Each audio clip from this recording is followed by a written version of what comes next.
Sharing buku yang lu baca. Oke, gua ada buku baru ini. Saya beli sekitar 1 minggu yang lalu. Consumer Mega Shifts Post Pandemic. Ya, bukunya Yoswadi.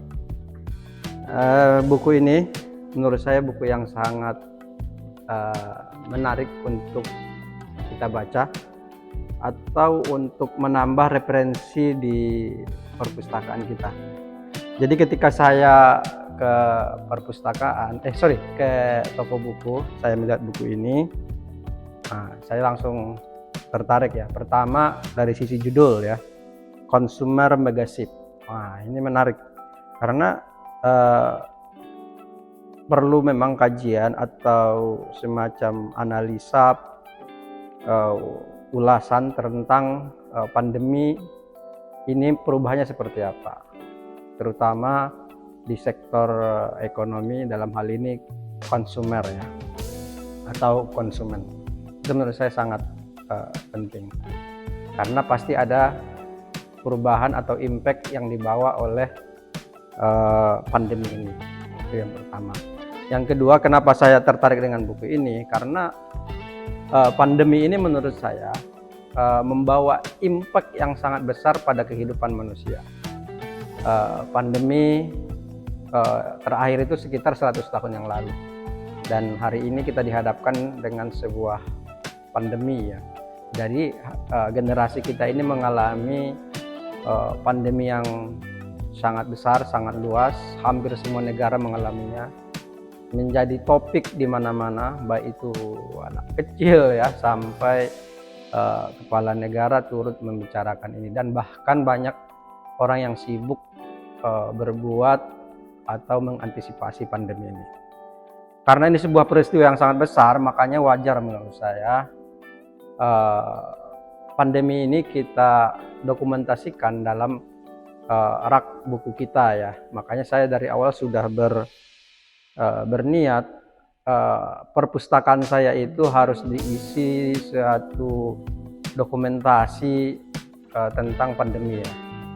Dan ya akhirnya saya memilih buku ini. Ketika membaca judul buku ini, ekspektasi saya sangat besar, sangat tinggi tentang judulnya. Menurut saya judulnya sangat sangat menarik minat ya, terutama kita yang memang sedang menggeluti dunia bisnis atau dunia marketing ya. Dan ini harusnya bacaan wajib. Dari sisi judulnya sangat menarik dan kita tentu memiliki ekspektasi yang besar terhadap buku ini. Nah, buku ini intinya sih bercerita empat topik utama ya terkait dengan mega shift sesudah pandemi ini. Jadi si Yoswadi ini dan kawan-kawan menulis merangkum 4 hal yang akan menjadi topik perubahan sesudah pandemi. Ya, pertama kalau kata si Yoswadi ini di buku ini, home lifestyle. Jadi akan ada perubahan besar terkait perilaku konsumen atau manusia yang awalnya banyak di luar, banyak aktivitas di luar rumah. Sesudah adanya pandemi ini akan banyak di rumah. Itu yang pertama. Yang kedua itu akan ada perubahan pada bottom of pyramid. Jadi dia mengacu pada teorinya Maslow bahwa sebelum pandemi itu tingkat kebutuhan manusia itu bukan basic, bukan dasar, bukan makan, kesehatan, keamanan gitu ya, tapi lebih kepada aktualisasi diri, pengakuan dan seterusnya itu. Nah, di kala pandemi ini, kata si Yoswadi, kata buku ini, ya orang akan kembali ke hal yang paling dasar atau hal yang paling fundamental dalam hidup manusia, yaitu soal soal kebutuhan dasar atau basic need. Itu yang kedua. Yang ketiga, kata buku ini, go virtual. Jadi akan ada perubahan yang sangat besar dalam kehidupan atau pola perilaku konsumen, yaitu go virtual. Masyarakat akan lebih banyak berinteraksi dengan hal-hal yang sifatnya virtual atau yang sifatnya online atau digital ya. Terus yang terakhir, empathic society. Jadi masyarakat, kata buku ini, akan mengalami perubahan sosial empatik. Jadi masyarakat lebih peduli, lebih care pada sesama dengan adanya pandemi ini. 4 hal itu dijabarkan oleh Yoswadi menjadi 100 catatan megasip konsumer sesudah pandemik. Ya. Dari uraian tentang perubahan-perubahan yang terjadi selama pandemik ini, ada 100 artikel di dalamnya, menurut saya sangat bagus. Dia bisa menyajikan perubahan-perubahan itu. Yang jadi persoalan menurut saya, memang ini kritik saya terhadap buku ini. Ini kan ada judulnya kan post pandemic. Harusnya kan yang diulas atau di elaborasi itu adalah sesudah pandemik. Cuman ketika kita membaca buku ini, yang diulas itu adalah kebanyakan selama pandemi. Misal ketika memasak misalnya ya, atau kebiasaan orang memasak. Selama pandemi ini orang lebih banyak di rumah, akhirnya ya masak di rumah, kerjakan sendiri gitu ya. Kalau sebelumnya itu kan susah kita temukan karena banyak kelompok masyarakat itu ya aktivitas di luar, kerja di luar, nggak ada waktu untuk masak, ya akhirnya dia beli ya kan, fast food segala macam itu. Tapi selama pandemi ini ya dia fokus di rumah, banyak waktu di rumah, akhirnya dia memasak. Itu salah satu perubahan kata dia, dan itu benar. Misalnya dia cerita juga di buku ini ada kebiasaan kerja ya, WFH gitu kan, banyak dilakukan dengan model atau metode Zoom meeting gitu ya. Itu selama pandemi. Yang jadi persoalan itu kan menurut saya yang perlu difokuskan itu harusnya di judul ini, post pandemi. Menurut saya titik terbesar dari buku ini ada di sini, post pandemi ini. Saya tidak menemukan buku ini menguraikan kira-kira seperti apa konsumen sesudah pandemi ini, seperti apa. Itu yang menurut saya harus dikaji ya. Memang sih dia bercerita misalnya terkait dengan kebiasaan nonton gitu ya, yang awalnya orang suka ke bioskop nanti akan beralih ke model langganan film itu ya, semacam Netflix gitu ya. Cuman kan pertanyaannya, kalau dia sudah selesai nih pandemi, hidup sudah normal ya, apakah hal-hal yang tadi jadi perubahan-perubahan selama pandemi atau kebiasaan selama pandemi itu masih berjalan seperti itu? Menurut saya itu sebagian besar aktivitas manusia yang dulu itu banyak dilakukan di luar, itu akan kembali seperti semula. Ya kalaupun ada ya mungkin ya akan nanti hibrid ya. Misalnya ya dia tetap nonton ke bioskop, dia tetap juga langganan Netflix, HBO dan sebagainya itu. Itu hibrid menurut saya. Di buku ini menurut saya itu yang yang gagal dia ulas terkait post pandemi ini. Saya sebagai pembeli sebenarnya ini buku cukup mahal ini untuk ukuran saya ini, 160.000 ya. Harusnya apa kebiasaan konsumen, perubahan seperti apa post pandemik itu, dan itu yang memang butuh kajian, butuh kemampuan mengulas, kemampuan memprediksi gitu loh. Di sini itu yang nggak ada. Justru yang 100 megasip itu ya, yang dia ceritakan di situ 100 megasip ini ya kebiasaan-kebiasaan selama Ya, selama pandemi kemarin gitu, orang misalnya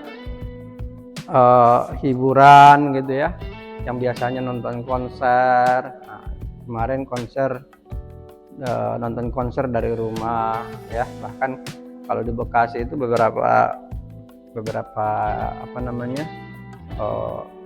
klub musik itu dia live lewat YouTube gitu ya, jadi orang bisa request lagu gitu, perubahan itu. Tapi kan sesudah pandemi itu semua kan sebenarnya berakhir, ya kan? Ya, yang namanya nonton bioskop, ya saya kira akan pasti beda lah ketika kita nonton di Netflix. Karena nonton bioskop itu kan kadang juga nggak hanya nontonnya aja, tapi hangoutnya sama teman, membangun relasi, ya kan? Kumpul-kumpul, silaturahim gitu loh. Nah, di konser juga seperti itu.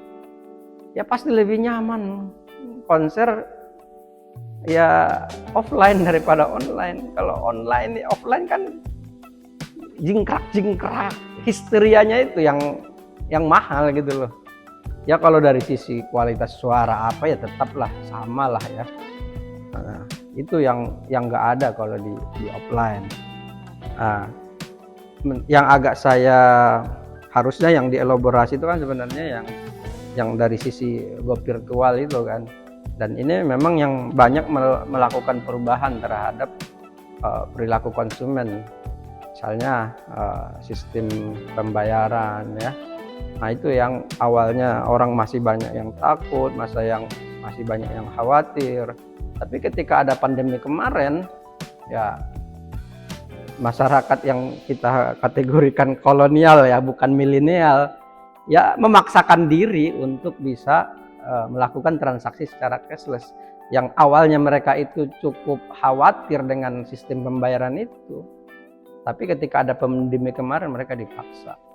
Jadi menurut saya pandemi kemarin itu memang menjadi stimulus saja, menjadi stimulus bagi orang lebih aware terhadap teknologi informasi atau perubahan di sisi digital. Nah, di situ yang terbanyak perubahan-perubahan di sisi konsumen. Nah, ini yang menurut saya kurang diulas oleh buku ini. Kalau misalnya buku ini mengulas post pandemic ini, wah ini cakep menurut saya buku ini. Tapi sayang ya, dia lebih banyak atau cenderung mengulas kebiasaan manusia selama pandemi. Ya oke lah, itu mungkin buku ini jadi alat dokumentasi ya pandemi di 2019-2022, insya Allah mudah-mudahan berakhir gitu ya. Mudah-mudahan nanti buku ini sih bisa menjadi dokumentasi ya untuk generasi berikutnya gitu ya. Terlepas dari kekurangan yang sangat fatal sih menurut saya dari sisi judul ya. Kalau mungkin kalau idealnya sih buku ini berjudul perilaku konsumen selama pandemi gitu. Nah itu menurut saya pas. Tapi kalau perilaku konsumen atau mega shift konsumen sesudah pandemi, nah itu kurang dapat menurut saya. Ya semoga nanti ada penulis lain atau ilmuwan lain yang coba mengurai atau membuat sebuah prediksi ke depan, kira-kira sesudah pandemi ini berakhir, apakah ada perubahan perilaku yang cukup signifikan ya, perilaku konsumen terutama, yang menurut saya memang itu kita butuhkan sebagai seorang social entrepreneur atau seorang marketing ya, karena memang kajian-kajian itu tentang perilaku ini memang sangat kita butuhkan hari-hari ini. Barangkali itu ulasan singkat saya teman-teman terkait dengan buku ini. Sebagai sebuah buku, kalau kata Daniel Takeda itu ketika sudah ditulis, biarkan buku itu yang menjawab segala pertanyaan-pertanyaan dari pembacanya. Penulis sudah selesai ketika dia sudah menulis sebuah buku. Oke, thank you. Selanjutnya nanti kita akan ulas buku-buku selanjutnya. Sharing buku yang lu baca bersama saya, Bung Adi Siregar.